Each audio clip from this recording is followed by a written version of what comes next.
KTR CM Revanth రెడ్డిని అప్రతిష్ట పాలు చేసేందుకు చూస్తున్నారని పరిగి ఎమ్మెల్యే రామ్మోహన్ రెడ్డి అన్నారు. కొంతమంది బీఆర్ఎస్ కార్యకర్తలను రెచ్చగొట్టి దాడులకు పురిగొల్పారన్నారు. దాడి వెనుక ఉన్న కుట్రను బయటపెడతామని తెలిపారు. పరిశ్రమలన్నీ సిరిసిల్ల, గజ్వేల్, సిద్దిపేటకే రావాలని ప్రశ్నించారు ఎమ్మెల్యే రామ్మోహన్ రెడ్డి.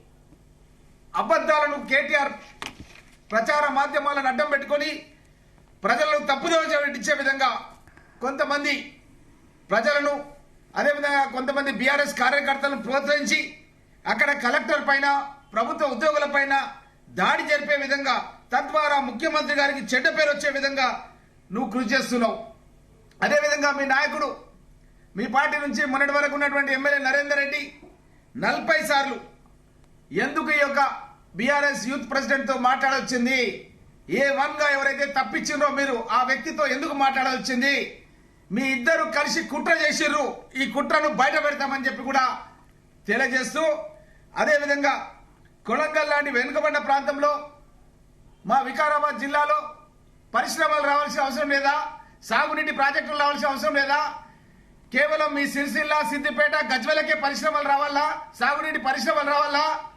మా దగ్గర ఉన్నటువంటి హైదరాబాద్ జిల్లా వాళ్ళ మేము రంగారెడ్డి జిల్లా అంటే దాన్ని తీసుకుపోయి మీరు జోగులాంబ జోన్లు వేసి సంగారెడ్డిని తీసుకొచ్చి హైదరాబాద్ జోన్లో కలుపుకొని మా యొక్క జిల్లాకు రావాల్సిన ఉద్యోగాలు రానియకుండా చేస్తే ఆ రోజు పోరాటం చేసి మళ్ళీ చార్మినార్ జోన్లో కల్పించడం మా ప్రాణైతే చేయవల్ల నేను అడిగి శాంక్షన్ చేయించుకున్న ప్రాజెక్టుని రద్దు చేసిండు మీ నాయన కేసీఆర్.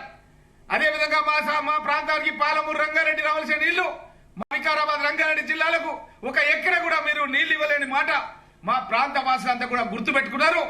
మీకు గుణపాఠం చెప్పడానికి ప్రజలంతా కూడా సిద్ధంగా ఉన్నారన్న విషయాన్ని కూడా తెలియజేస్తూ మీ మాటలు నమ్మడానికి ఇప్పుడు ఎవరు కూడా తెలంగాణ రాష్ట్రంలో ప్రజలు సిద్ధంగా లేరు. నీకు ఇప్పటికైనా కేటీఆర్ ఛాలెంజ్ చేస్తున్నా, నువ్వు ముఖ్యమంత్రి గారు అల్లుడు పరిశ్రమ పెట్టడానికి అప్లికేషన్ పెట్టిందన్నావు, నువ్వు కనుక ప్రూవ్ చేయకపోతే 24 గంటల్లో